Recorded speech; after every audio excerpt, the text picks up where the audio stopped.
The water he could call his own. Coach Marcus Reyes had a recurring nightmare, and it always took place at 4:42 a.m.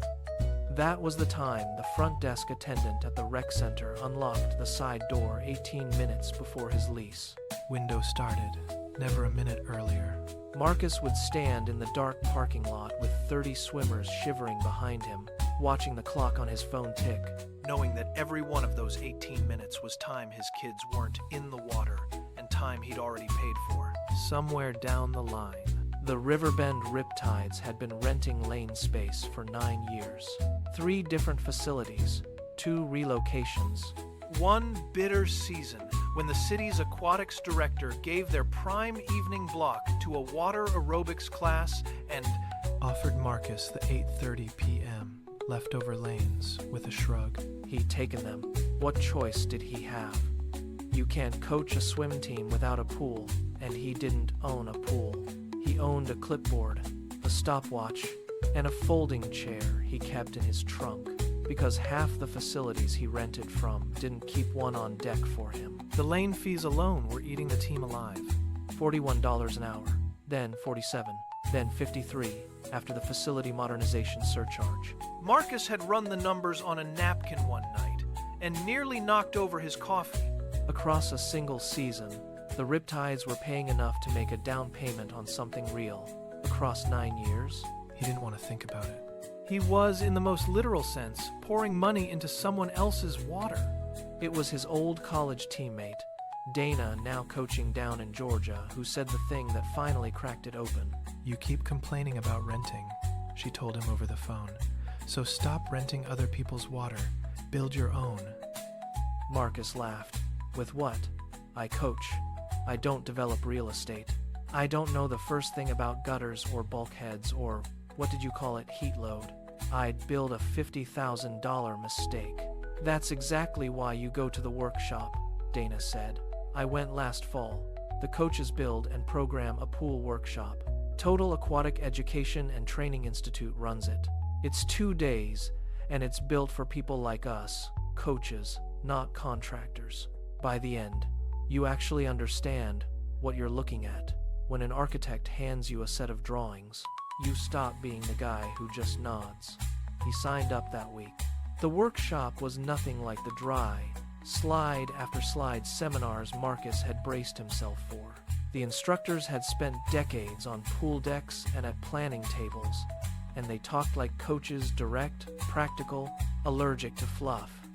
The first morning, they tore apart the assumption Marcus didn't even know he'd been carrying, that a competitive pool was just a big rectangle of water. By lunch, he had pages of notes on the things that actually separate a usable training facility from a money pit. He learned about water depth and competition standards, why the difference between a recreational pool and a sanctioned competition venue lives in details he never once considered. He learned why lane width, wall placement, and turn space make a workout, and how a pool designed by someone who never coached will quietly sabotage every practice held in it. They walked through gutter systems and water turnover, the unglamorous plumbing that determines whether your swimmers race in flat, fast water, or fight a washing machine of their own wake. He learned what a bulkhead actually buys you, the way a single movable wall can turn one pool into a long course venue in the morning and a dozen short course training lanes in the afternoon. The afternoon sessions hit the part that had scared him most, the money. But instead of frightening him further, the operating cost breakdown finally made the fog lift. Energy, chemicals, heating, dehumidification, staffing, maintenance reserves.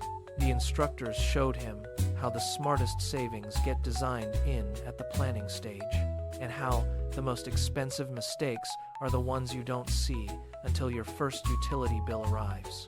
Marcus thought about that $53 lane fee and realized he'd been paying for someone else, bad or good, decisions all along.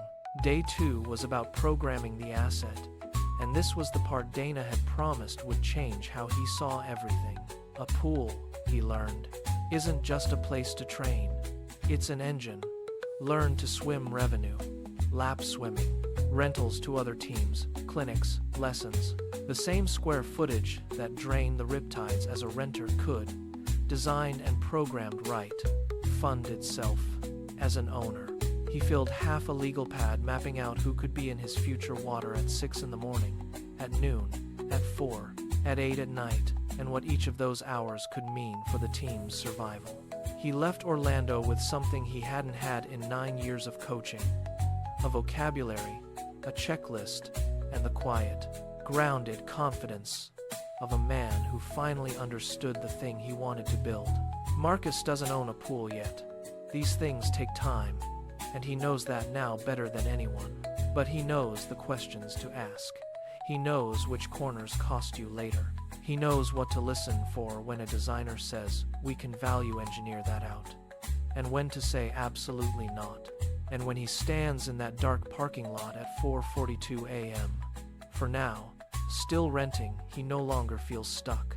He feels like a man with a plan and a blueprint forming in his head. Because somewhere down the road, there's water with his name on it. And he's going to be ready. Ready to stop renting other people's water? The next Coaches Build and Program a Pool workshop by the Total Aquatic Education and Training Institute takes place September 8 and 9 at the ASCA Clinic in Orlando. 2 days, built for coaches. Everything Marcus learned and everything you'll need to design, build, and program a pool you can finally call your own. Stop renting, start building.